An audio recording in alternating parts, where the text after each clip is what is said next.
I do worry that people are going to stop taking my phone calls when I ask them to do that much work. But they were amazing. So let's move on to our next committee. So let's talk about our livability committee. And how a city looks, whether you live here or you're visiting, is really important. And we have high expectations for this city. And so there was a livability committee that brought in all kinds of individuals who had great ideas trying to, like, how do we focus what we're doing here to make sure our city is clean and that we have less graffiti and that it's the city we want it to look like. And the top ideas coming out of the livability committee, and by the way, go online. There's a lot of different things. We're only highlighting the top recommendations for the early part of 2024.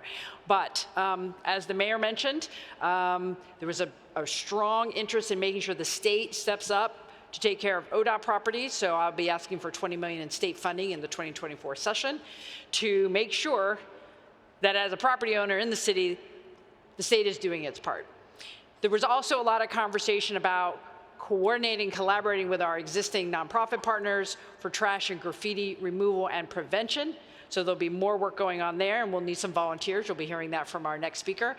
And Prosper Portland is bringing in $500,000 to work on public art and the approach to our public spaces that will help reduce graffiti in our city. So the other thing that is part of how our city feels and looks is we are recommending bringing down the 2020 era fences and plywood in the central city. So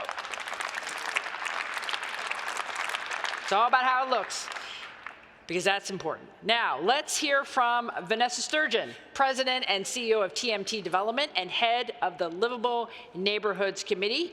And right after her, we'll be hearing a little special message from Tim Boyle, President and CEO of Columbia Sportswear. Please welcome Vanessa Sturgeon to the stage.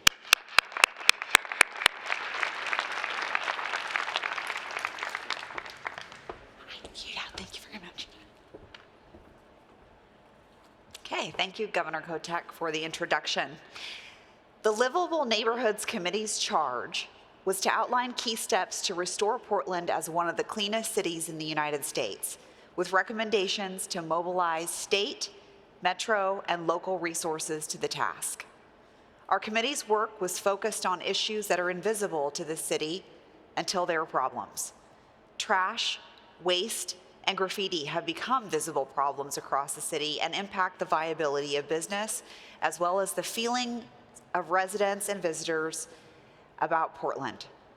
Many people visiting Portland, no matter their destination in the state, travel through Portland International Airport and quickly see garbage and graffiti lining our highways as they make their way to their destination. Residents, employees, and visitors consistently point out garbage and graffiti as impediments to frequenting our central city.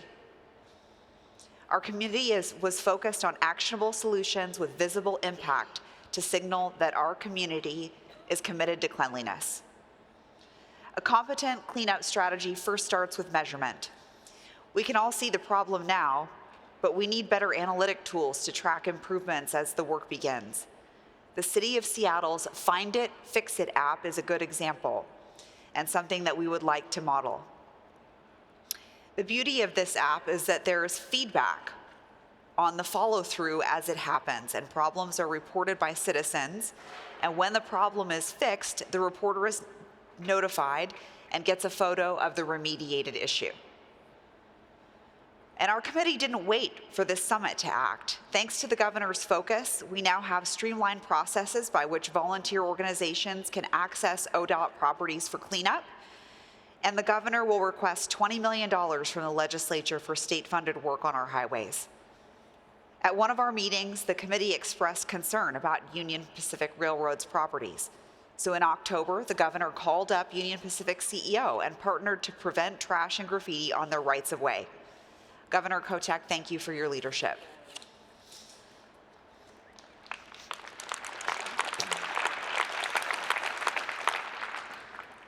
Assuming a legislative win on those ODOT cleanup funds, the public sector has ramped up its focus on weighty issues.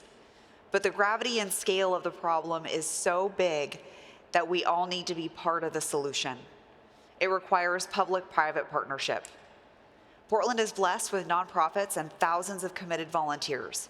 Solve, Adopt One Block, and Trash for Peace, to name a few. A key to our committee's strategy is systemically unleashing those volunteers across the Central City during the next 3 years. Most of the labor comes to us without charge, but volunteer efforts require supplies, management, and some resources for recognition. The committee was on the lookout for passionate civic leaders who would be willing to raise awareness and champion these efforts. Someone who loves Portland deeply and is eager to clean it up.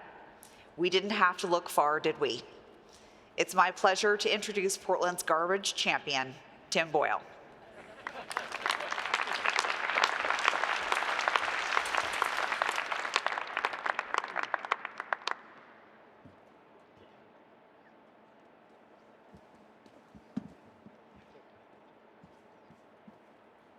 Garbage champion.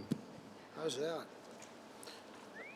Well, I'm going to apologize in advance that I have a little bit of a cold, so they allowed me to use this remote microphone. But I'm just thrilled to be here today, but I have to start with a confession. I have developed an unhealthy obsession with trash on the roadways around Portland. I've been so obsessed with getting it cleaned up, my family and friends look at me like I'm insane. You sound crazy, like you're Elon Musk, they sometimes say. By the way, that was not they, that was my wife. I'm an admitted trash-talking CEO, but a different kind. It's a fixation that began 4 or 5 years ago when I couldn't help but notice an increasing number of Columbia customers who were visiting Oregon from around the country and around the world, and an increasing number of potential employees we were trying to lure here were all telling me the same thing. What they all said was something like this: "Hey Boyle, you've been bragging that Portland is one of the cleanest and greenest cities in the United States, when actually there's trash and graffiti on every freeway and highway. This place is a dump." My trash mania soon spiraled out of control. I talked about it incessantly. My wife's first reaction was, when are you going to stop talking about freeway garbage and start taking out our garbage? Once I did that, her second reaction was to stop talking and start doing. So I went to a variety of elected officials, and I urged them to do something, anything, to clean up our roads. This will sound familiar. The city said it was Metro's problem. Metro said it was the county. The county said the state was to blame.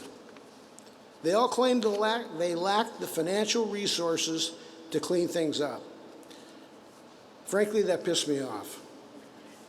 I asked if concerned citizens like me could provide the financial resources to the Department of Transportation to do the job. The bad news was it took about a year for the state of Oregon to answer my question. The good news, when they finally responded, the answer was yes. So I made a substantial donation to ODOT. 1 year later, ODOT, wait a minute. 1 year later, ODOT called back. They'd changed their mind. They returned my money. In short, not only were they unable to pick up the trash, they were unable to pick up the cash. Regardless of the route or the method of transportation that brought you here today, you saw plenty of evidence that the problem has only gotten worse. When Governor Kotek took office this past January, I heard a report that she shared my trashy fixation. She famously said, and you'll remember this, "You don't need to take a hard right turn to pick up the damn trash." We met, and she assured me that cleaning up our roads was a priority for her administration. That priority is evidenced by the fact that the Livability Committee of the Central City Task Force is advancing an action plan to restore Portland's reputation as one of the cleanest cities in the United States.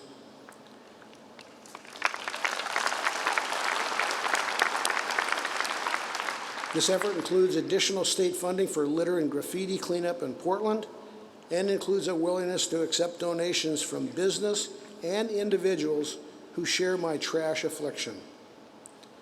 No doubt trash and graffiti are complicated issues. Sometimes the solution to a complex problem is to go back to the basics. We find these truths to be self-evident.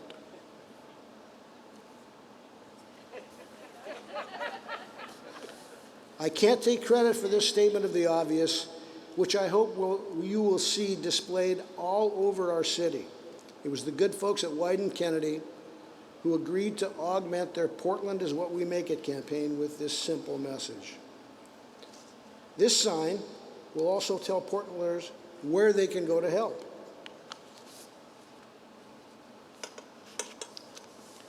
Work is to begin soon.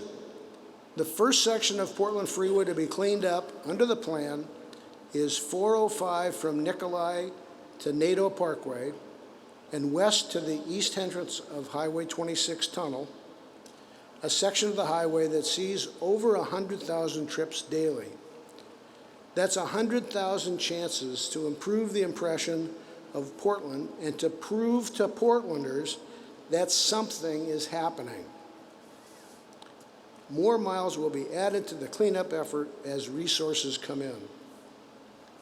I'm pleased to personally make the first contribution to this effort, and Columbia Sportswear is all in. I've also spoken to John Donahoe at Nike, and he told me Nike's all in.